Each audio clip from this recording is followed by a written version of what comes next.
Okay, welcome and thank you for joining us today for the meeting of the New York City Health and Hospitals Board of Directors. Today's meeting is officially called to order. For the record, please note that Erin Kelly is representing Deputy Mayor Ann Williams Sison. Karen San Hilaire is representing Molly Wasso Park. Dr. Sahira McNatt is representing Dr. Michelle Morse, all in a voting capacity. So next on the agenda is the adoption of the minutes for the Board of Directors meeting held on December 19th, 2024. Are there any questions, comments, or suggested changes? Can I hear a motion to accept the minutes? All in favor, please say yes. Yes. Opposed, say no. So the motion carries. During the executive session, the board received and approved oral and written governing body reports from NYC Health and Hospital Susan Smith McKinney Nursing and Rehabilitation Center, as well as Henry J. Carter Specialty Hospital and Henry J. Carter Nursing Facility reports. The board also received and approved the written submission of the semi-annual governing body reports from NYC Health and Hospital Seaview Nursing and Rehabilitation Center. So according to the bylaws, Article 6, Section C, appointment, the chair of the board shall annually appoint with the approval of a majority of the board, members of the board to standing committees. Therefore, I would like to propose a motion to appoint Dr. Harold Gene Wright to the Quality Assurance and Performance Improvement Committee and to the Medical and Professional Assurance and Information Technology Committee. Is there a second? Second. All in favor, please say yes. Yes. Opposed, say no. So thank you for your commitment, and I'll see you tomorrow morning. Since Vendex approval, since we began the process of approving contracts prior to Vendex approvals, there are no items on today's agenda requiring Vendex approval. There are 34 items from previous board meetings pending Vendex approval. We will continue to notify the board as outstanding Vendex approvals are received. So public meetings, please mark your calendars for the upcoming Board of Directors annual public meetings for fiscal year 2025. These meetings will begin at 6 p.m. on the following dates and locations. Queens is going to be Tuesday, February 11th at Elmhurst Hospital. Manhattan will be Tuesday, March 18th at Gouverneur. Brooklyn will be Tuesday, April 29th at South Brooklyn Health. The Bronx will be Tuesday, May 20th at Jacobi Hospital. And Staten Island will be Tuesday, June 17th at Seaview. So I look forward to seeing all of you or most of you at these meetings. Let me move on to the resolutions.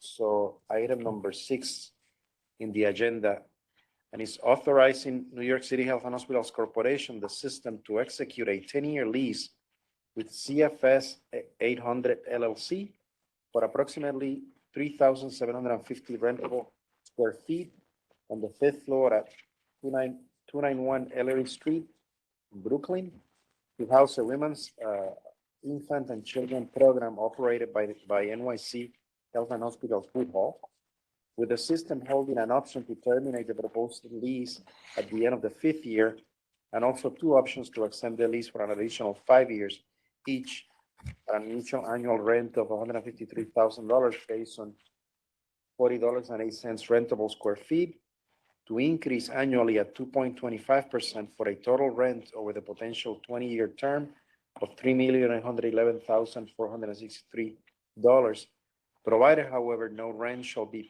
payable for the initial 3 months. And this is being presented directly to the Board of Directors today. Thank you. Deborah Morris, Senior Director for Real Estate and Housing, joined by Lisa Scott McKenzie, the Chief Operating Officer at Woodhull. Thank you for reading in the resolution.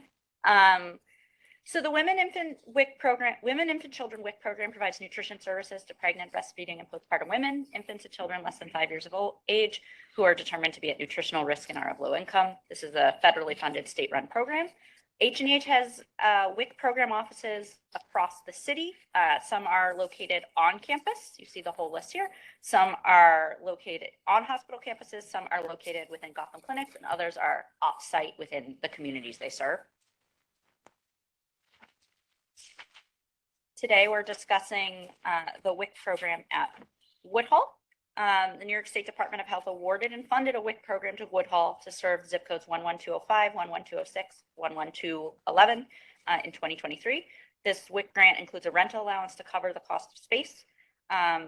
These 3 communities are served at 3 locations presently: Gotham Cumberland, Gotham Williamsburg, and New York City H&H Woodhull. The New York City Health and Hospitals Woodhull location has a caseload of 4,200 clients. The change in location in a new space at 291 Ellery will not change the level of service. Woodhull identified the proposed space, which is off campus but within 500 feet, to better meet the program's needs. Here are the lease terms. The program will occupy 3,750 square feet at 291 Ellery Street, Brooklyn, New York. A 10-year lease term will commence upon execution with one 5-year option. The base rent is $42 a square foot to escalate 2.25% each year. The first 3 months will be rent-free. The system will hold an option to terminate the lease at the end of the 5th year if DOH WIC program grant is not continued. To exercise such termination option, the system shall pay a termination fee equal to 3 months' rent. At no additional cost, the landlord will initiate minor improvements as required. Total occupancy fee for the rent over the potential 20-year term will be approximately $3,811,463. And there's the resolution, which has already been read in. Any questions from board members? Very quick question. I think I read that the building is 5 years old, but I read the space is new space. Is it the usage of the space that's new, or? So the space is a brand new building. This space has been totally renovated. It's a brand new space for our staff that will be on site location. Thank you. Any other questions? Okay, hearing none, let me ask for a vote. All in favor, please say yes. Yes. Opposed, say no. Resolution approved. Thank you so much. Sally, can you help me with 7 and 8? This is a resolution electing Hillary S. Jalon as a member of the Board of Directors of Metro Plus Health Plan, a public benefit corporation formed pursuant to Section 7385(20) of the Unconsolidated Laws of New York, Metro Plus, to serve in such capacity for a 5-year term until her successor has been duly elected and qualified, or as otherwise provided in the Metro Plus bylaws. Hillary's bio is attached. It's extraordinarily impressive. I'm not going to read all of it, but just a remarkable career she's had. We're very excited to have her on the board at Metro Plus. She is the appointee of the chairman of the board, Dr. Pagan. And with that, if there are any questions before I ask for a motion for approval. Motion for approval. Motion of approval. All in favor, please say yes. Yes. Opposed, say no. So resolution approved. And the next one. Thank you. Electing Kathleen Shore as a member of the Board of Directors of Metro Plus Health Plan, Inc., a public benefit corporation formed pursuant to Section 7385(20) of the Unconsolidated Laws of New York, Metro Plus, to serve in such a capacity for a 5-year term until her successor has been duly elected and qualified, or as otherwise provided in the Metro Plus bylaws. Again, we reached out looking to recommend an appointee for Dr. Katz, and it just happened upon Kathleen Shore, who has, again, an incredible background in managed care. We feel really fortunate that she's considered and accepted being part of the Metro Plus board. Thank you. Any questions? Go ahead. Yeah, that question is to comment. I've had the privilege of working with her in several of her lives and several of mine.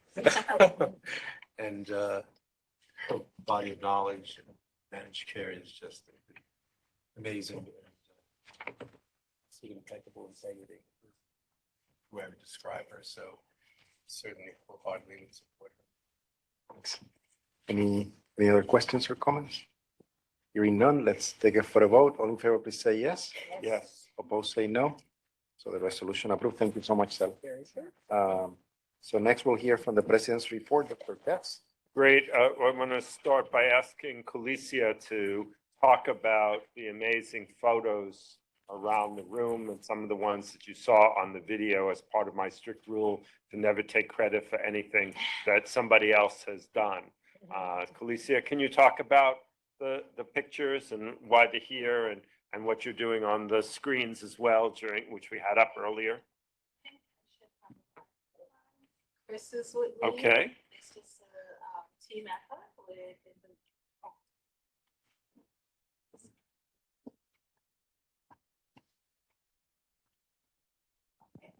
this was definitely a team effort with Chris Miller. We worked together to get this done. We wanted to make sure and to highlight a number of the good, really amazing activities that our system has been engaging over the year.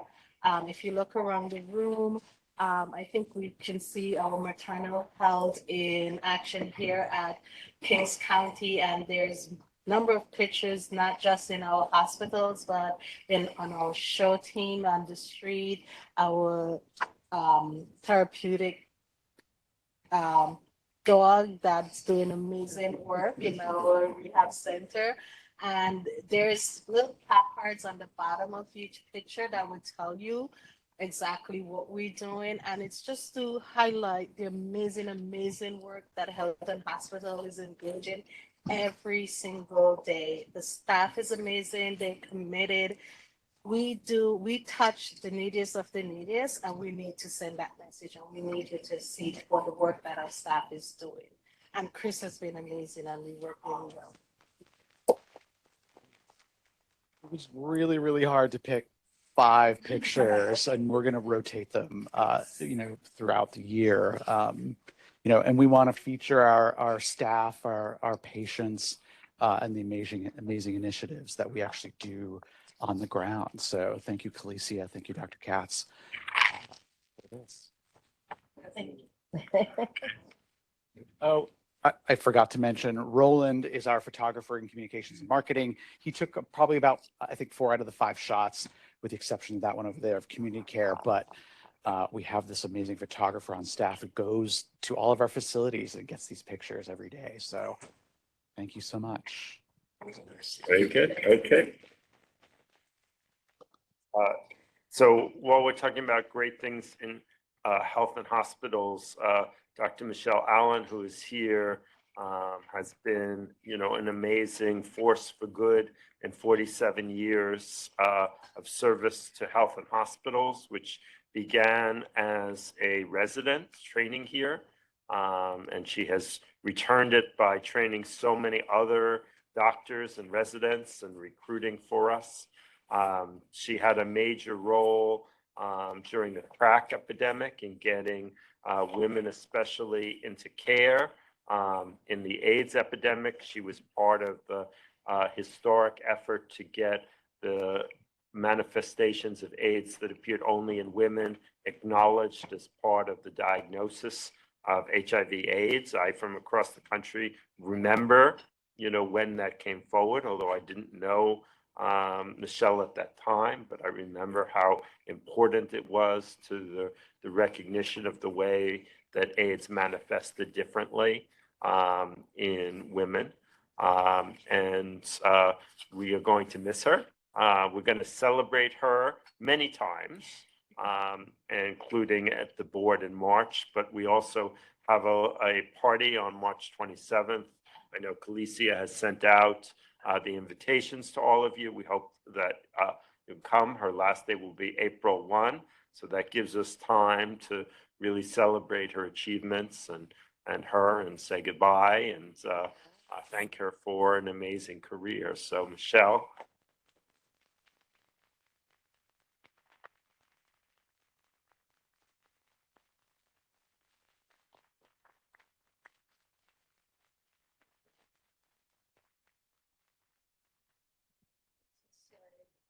Thank you to the board. I think I've known Vinny for as long as I've been here, the MMPA committee, Jackie, Then start again. Oh, I have to start again.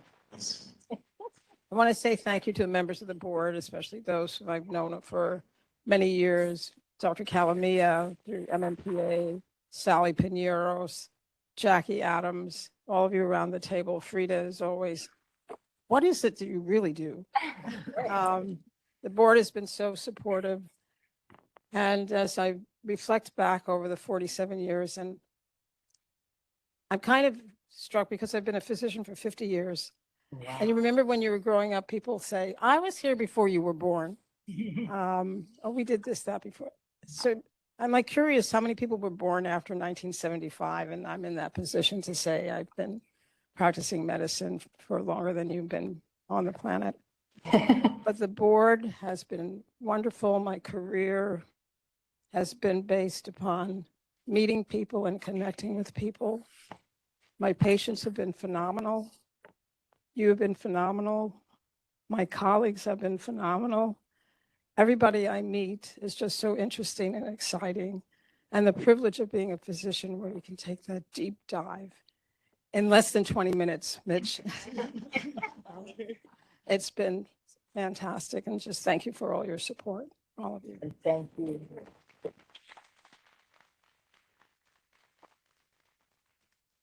Thank you. And again, we're going to celebrate Michelle some more. So I want to remind everyone that the core mission of health and hospitals is to take care of everyone without exception. We are very proud of our tradition of caring for people regardless of background, immigration status, or ability to pay, and that will remain the same going forward. We had the city's first newborns, and this year they were two. They were twins who were born at Kings County just after midnight. It's a very sweet event. The mayor has approved a $650 million plan to address street homelessness. And part of it, he's answered a dream that I've had for really going on 30 years, dating back to being director in San Francisco and Los Angeles.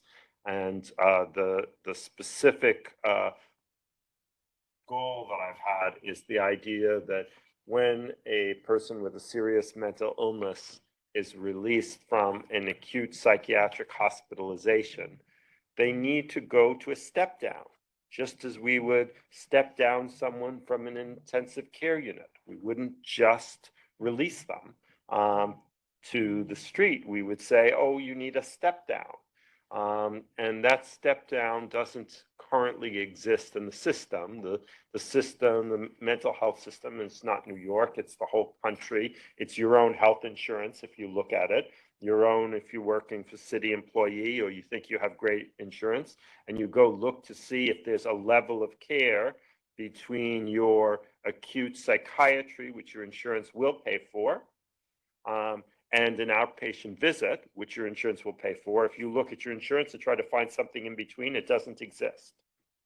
It's all. So what this means is the assumption is that if, God forbid, one of your family members requires a psychiatric hospitalization, that at the end of that hospitalization, you're going to take them home and you're going to watch over them and you're going to make sure they take their medicines and you're going to make sure they take their visits and that they get nutrition. And if you notice that they're deteriorating, you're going to call someone, you're going to bring them back.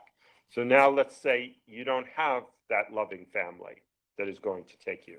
So what then happens after a 14-day hospitalization during which tens of thousands of dollars have been spent, doctor visits, nurse visits, social worker visits? What do we believe happens 5 days after you are released? Well, we do our best, and we have wonderful social workers, and they will absolutely arrange for you to go to a shelter bed, but it's a congregate shelter bed. If you suffer from paranoia, it is unlikely that you are going to stay in a congregate setting. We will give you an appointment. We will give you medications, but how long a period of time can you give somebody medications, right? They're going to have it renewed. So somebody has to follow up on the plan. And I think what often happens in these instances is that we work very hard to get people to a level that they are not psychotic, because we wouldn't discharge them unless that was true. They're no longer psychotic, cogent, they have a plan. And then 5 days later, it's all lost, all of that effort. because they were unable to stay in the shelter place because the shelter place, even if they were able to stay, doesn't have any therapeutic services. That's not part of the shelter organization. There is no one to cajole you into taking your medicines, or to know whether you are or not taking your medicines. The city, and Gina and I have talked a great deal about this, the city has some wonderful teams that are mobile teams to serve people in this case, but not surprisingly, those teams spend a lot of time looking for people. Right? Because you have on your, who do we prioritize for these teams? People who are homeless. But where do you go to deliver the services? And again, this is an incredibly brave and courageous group of mental health professionals who in fact will care for people in subway stations, in shelters, but they have to find them. Right? There's a lot of effort on doing that. So the hole that I want to fill is a transitional housing where people will go following a hospitalization or emergency stay, where we know the person has already been assessed, we have a plan, and the point is to keep to that plan, to not lose the progress that's already been made. It's based on the success that Ted Long and Chris Keeley have had on quickly bringing up hotel rooms. We think that it's essential that people have their own room if we're going to be able to treat people who often suffer from paranoia. We will have on-site mental health services. It is not a facility. It's not a hospital. It's not a clinic. The services that will exist there could be next door, is the way to think about it. So they're completely separate from the residents, but we're going to put them in the same place for the convenience of everybody involved. And we think that this will then, and the reason why Bridge is in the title, is that all of us believe that the best outcome ultimately is supportive housing that's permanent. But you can't go from a psychiatric hospitalization to supportive housing. There are just too many things. The apartment has to be identified, the landlord has to meet you, the lease has to be signed, right? You have to have all your benefits in place. You have to be prepared for what it's like to live on your own. And we just don't think that's possible in most cases from a psychiatric hospitalization.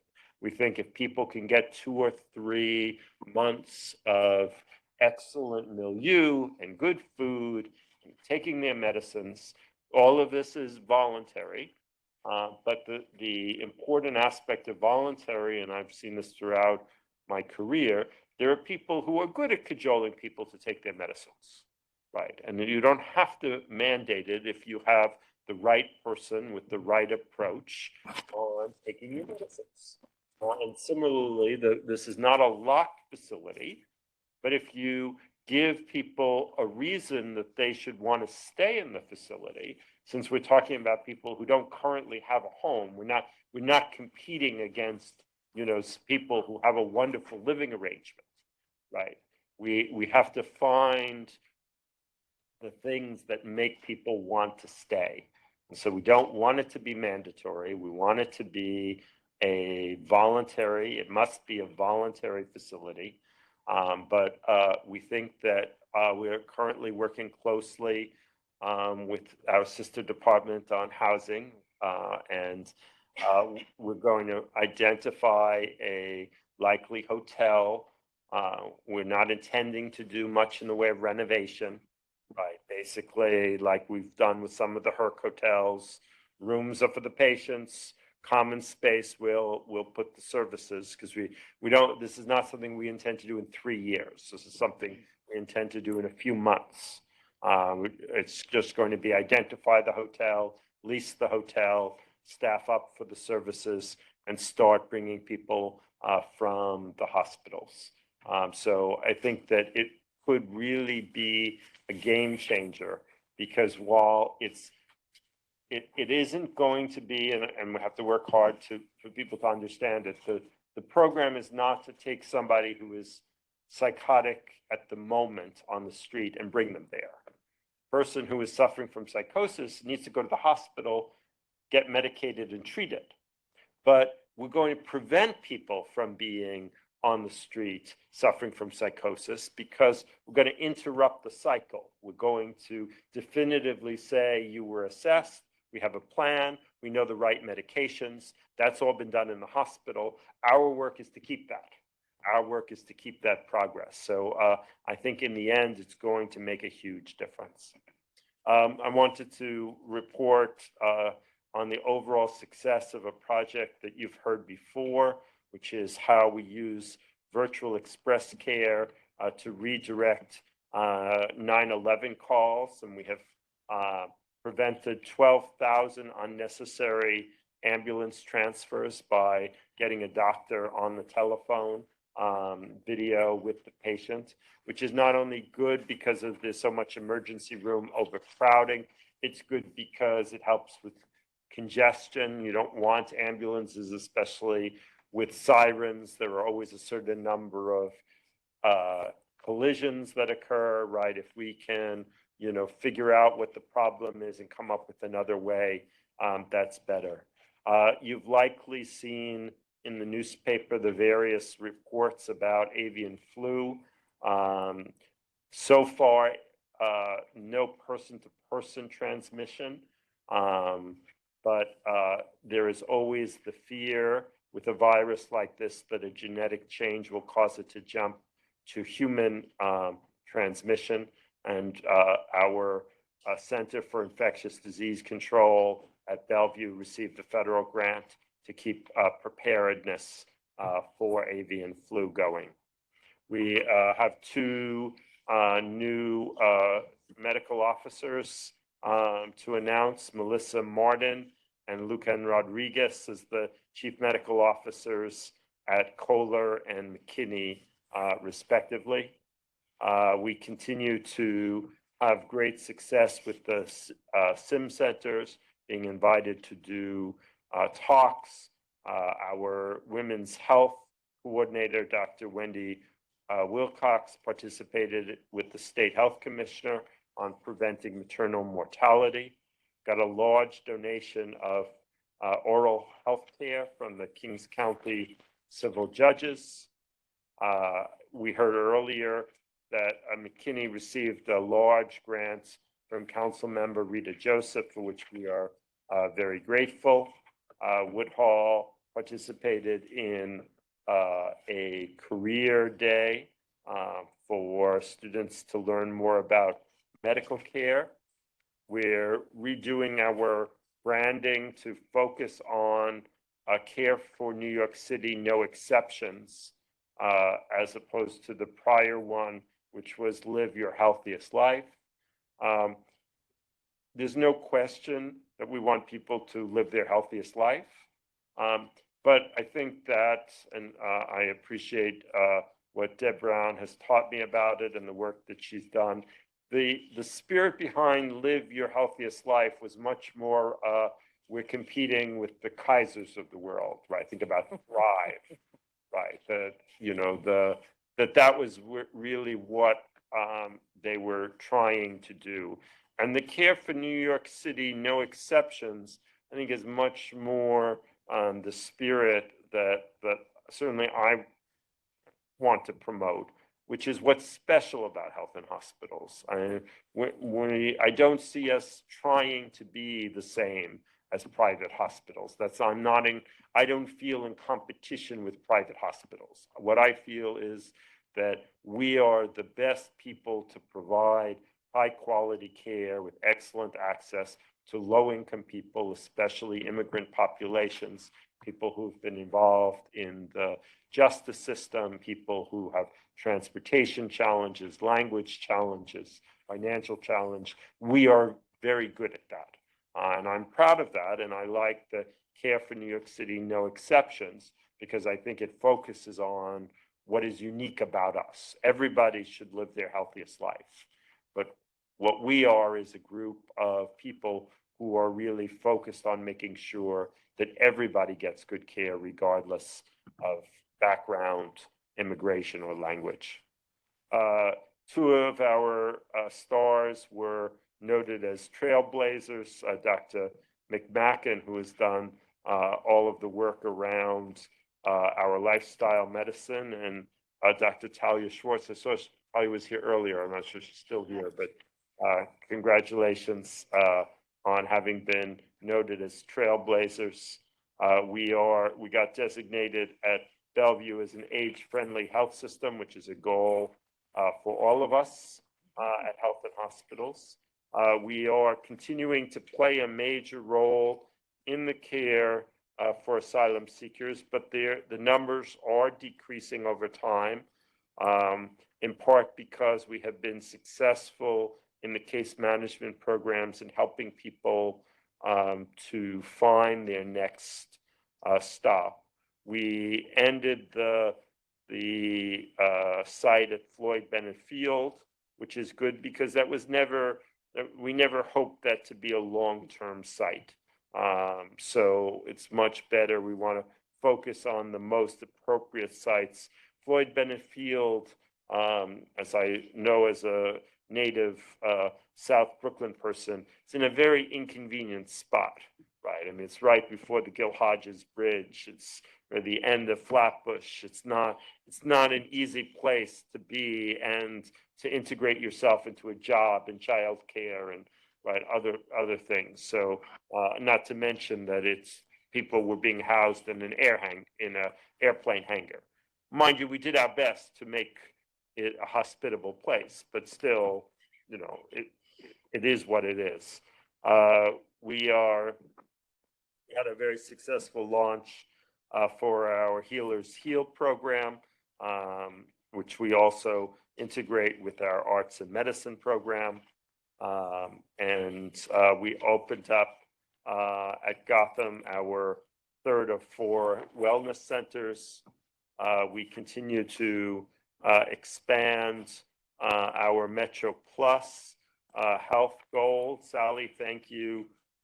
You have put in a huge amount of effort with your partner Talia on the success of Metro Plus Health, and I think it has made tremendous improvements in how it's viewed in the world. And I think the fact that we have so increased the membership among city employees makes a huge difference because it tells you something, right? Because city employees have choices, right? So they have a number of choices. So when people choose the Metro Plus Health, it shows how it's valued. I'm very proud to be a Metro Plus Health Gold member, and my partner and children, and we've got an excellent care from it. A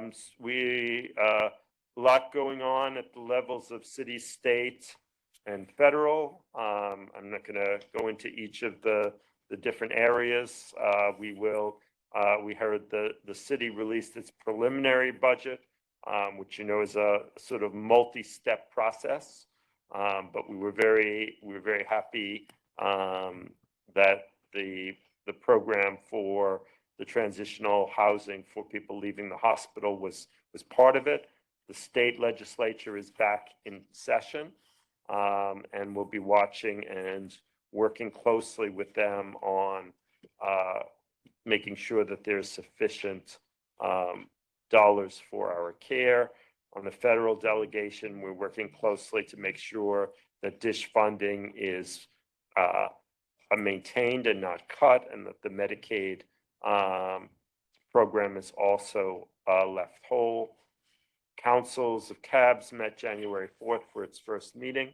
I was happy to be part of that. So lots of stuff going on, and as always, we very much appreciate the support and encouragement of the board. Thank you. Thank you, Dr. Katz. Any questions for Dr. Katz? Thank you. Busy month. So let me move on then to the committee and subsidiary reports. The committee and subsidiary reports were emailed to you and are in your electronic folders for your review and submission into the record. Are there any questions or comments about the reports? Is there any old or new business from board members to come before this board? So hearing none, the board meeting is adjourned. Thank you. Thank you.